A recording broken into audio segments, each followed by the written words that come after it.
दर्शकों, अभी हम रात में इस वीडियो को शूट कर रहे हैं। आपको हम समय बता देते हैं, 9:45 के लगभग हो रहा है, 9:46। जिस जगह अभी हम वीडियो को बना रहे हैं, यहाँ हम 9:15 साढ़े 9 के आसपास यहाँ पहुँचे हैं।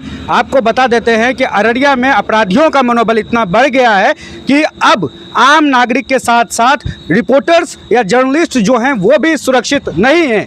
NH-27 पर 0 माइल से मुनव्वर भाई निकलते हैं मटियारी जाने के लिए, आगे कहीं पूर्णिया की तरफ जाने के लिए। इनका कोई घर है या जहाँ भी ये जाना चाह रहे थे, कहीं जाने के लिए निकले थे और 8-8:15 बजे के आसपास ये अपने ऑफिस से निकलते हैं। और 8:15 बजे के आसपास, 8:30 बजे के आसपास जो इन्होंने अभी बताया है, वीडियो हम आपको लगा देंगे अंत, मतलब मेरे इंट्रोडक्शन के बाद कि क्या कुछ हुआ, ये पूरा डिटेल इन्होंने बताया है कि जब वो अररिया से निकल के मटियारी पुल क्रॉस करके पेट्रोल पंप के आसपास आते हैं और जो ये करियात का जो चेक पोस्ट है, अररिया पुलिस का जो चेक पोस्ट है, वहाँ पर वहाँ से 1 किलोमीटर पीछे लगभग कुछ लोग हथियार के साथ गाड़ी पर सवार होकर आते हैं और इनके साथ छिनतई की जाती है। इनके गाड़ी को रोका जाता है। इनकी गाड़ी 50 से 60 की स्पीड में थी। उस गाड़ी को, बाइक को 3 लोगों ने एक बाइक पर सवार होकर इनका पीछा किया। पीछा करने के बाद इनको रोकने की कोशिश की। जब ये नहीं रुक रहे थे तो इनका कॉलर पकड़ने का भी उन लोगों ने प्रयास किया, तो ये डर कर गाड़ी इन्होंने अचानक से साइड में लगाया। उसके बाद इनके हेलमेट को उतारा जाता है और उसी हेलमेट से इनके चेहरे पर मार दिया जाता है। चेहरे पर मारकर इनका पूरा दांत तोड़ दिया गया है। इस साइड का 3 दांत इनका टूटा हुआ है। अब ये सोचिए कि ये अपराधियों का मनोबल अररिया में कितना बढ़ा हुआ है।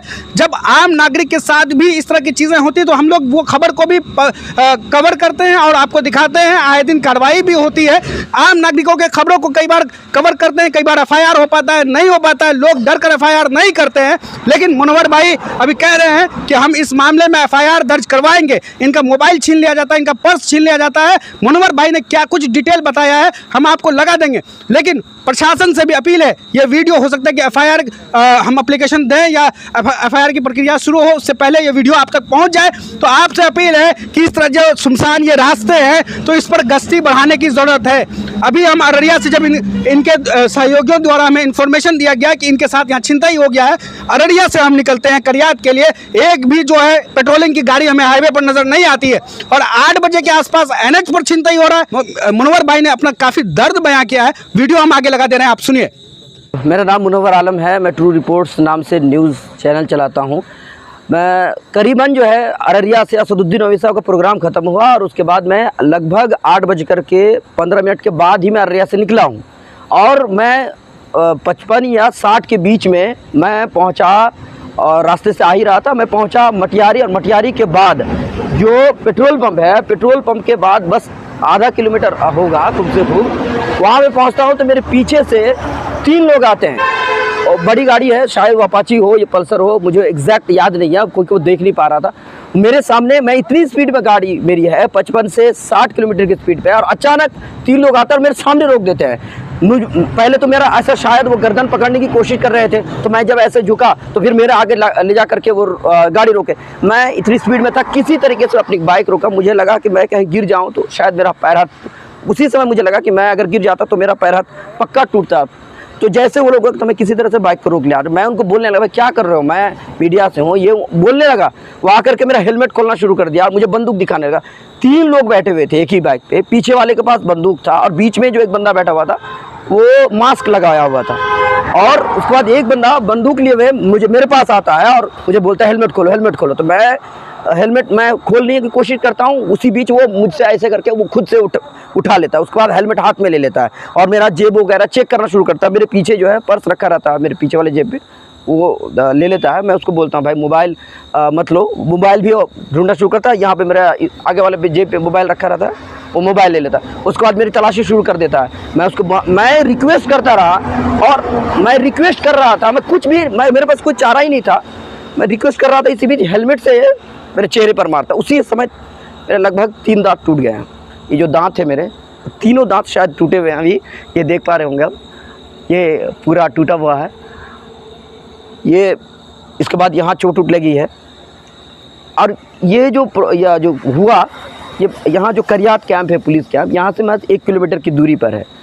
मैं जैसे उन लोग के पीछे करने की कोशिश की, मेरा सामान वाला लेने के बाद वो भागना शुरू किया, तो मैं पीछा करने की कोशिश किया कि कम से कम अगर धक्का दे करके ही उनको गिरा सकूं।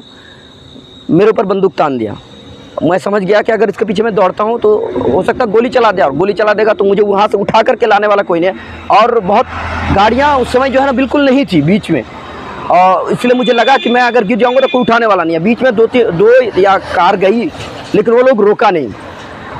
अब मैं वहाँ से जस्ट गाड़ी पे बैठा और पुलिस स्टेशन पहुँचा। बगल में ही पुलिस स्टेशन है, खूब से खूब 1 किलोमीटर दूर ही होगी। मैं यहाँ पे पहुँचा, पुलिस को मैंने बताया, और वो लोग यहाँ से भी जो है ड्रेस वगैरह नहीं पहने हुए थे, तो ड्रेस पहन करके मेरे साथ फिर दोबारा उस जगह पर पहुँचे जहाँ पर घटना हुई थी एग्जैक्ट। तो क्योंकि रात का समय, वो लोकेशन तो एग्जैक्ट नहीं बता सकते, लेकिन फिर भी मैंने कहा कि इस जगह पर है। वो वहाँ गए और उसके बाद फिर वो आगे चले गए CCTV चेक करने के लिए। तो आप, मुझे समझ में ये नहीं आ रहा है कि क्या हम लोग बंदूक लेके घूमे? अब कौन सा समय है, 8 साढ़े 8 बज रहे हैं। मैं कसम से मैं बाहर नहीं निकलता हूँ रात में, कभी नहीं। मुझे डर रहता है कि कहीं कुछ हो जाएगा, और इसीलिए मैं रात में कहीं बाहर नहीं जाता हूँ। और 8:30 बज रहे हैं और 8:30 बजे मेरे साथ ये हादसा होता है, तो आम आदमी क्या कर रहा होगा? कितने लोगों के साथ ये होता होगा? हम लोग रोज़ाना न्यूज़ कवर करते हैं, ये सब क्या है? मुझे समझ में नहीं आ रहा। कौन सा समाज बना रहे हैं हम लोग? किस तरह का समाज है? किस तरह के लोग हैं? बस आपको एक चीज़ मैं मुनव्वर साहब ऐड कर देता हूँ कि अभी 2-3 महीने पहले की घटना है, सेम एग्जैक्ट आसपास का ही लोकेशन था। और मेरे वो ख़ास रिश्तेदार भी हैं, लहठौरा के रहने वाले हैं। उनका चप्पल की दुकान है, निक नेम उनका हप्पू है, इंतखाब नाम है उनका ओरिजिनल। तो उनके साथ भी सेम हुआ था, और इन लोगों ने एश्योर किया था कि मैं पता लगा रहा हूँ, लेकिन आज तक तो कुछ आया नहीं डिटेल। तो अब ये प्रशासन किस तरह से काम कर रही है, तो ये सोचने की बात है। ये अब देखिए, अब मोबाइल उनके पास है, तो अगर ट्रैक करना चाहे और अगर मोबाइल सही तरीके से ट्रेस हो जाए तो फिर कोई भी काम हो सकता है। प्रशासन, अब देखते हैं हम क्या करते हैं। प्रशासन को आवेदन देंगे अभी, और क्योंकि प्रशासन अभी वहीं पे अभी है, गई हुई है। का रिक्वेस्ट डालिए आप, एक बोलिए कि जो यहाँ पे IT सेल है बड़ा एक्टिव है जी, और यहाँ नई DSP भी आई हैं, साइबर क्राइम को देखती भी है, तो अब सर्विलांस सिस्टम आपका बहुत स्ट्रांग हो गया है जी। तो आप एक बार अपील कीजिए प्रशासन से कि सर्विलांस पे डालिए आप। नहीं, हम गुजारिश करते हैं, रज़िया सुल्ताना मैम हैं, हम उनसे ही गुजारिश करते हैं कि मैम अगर आप हैं और आपके रहते इस तरह का मामला हो रहा है तो हमारे लिए दुख होगा। और पत्रकार लोग हैं, हमारे साथ इस तरह का मामला होता तो आम आदमी, हमारे पास तो सिस्टम है, कम से कम बोल पा रहे हैं। कितने लोग होंगे शायद वो बोल भी नहीं पाते होंगे, डर से वो घर चले जाते होंगे। हमारे पास तो है, हम आपके सामने बोल पा रहे हैं, और ये हालत है फिर भी हम बोल ले रहे हैं। अब मुझे यही दुख है, मोबाइल का इतना दुख नहीं है, पैसे का दुख नहीं है। मेरा 3 दांत तोड़ दिया है। मैं कल जो है रिपोर्टिंग करने जाऊंगा, कितना ख़राब लगूंगा मुझे ये बताइए आप। मैं समझ नहीं पा रहा हूँ, मैं रो भी तो नहीं सकता ना, क्या करूं? समझ में नहीं आ रहा है।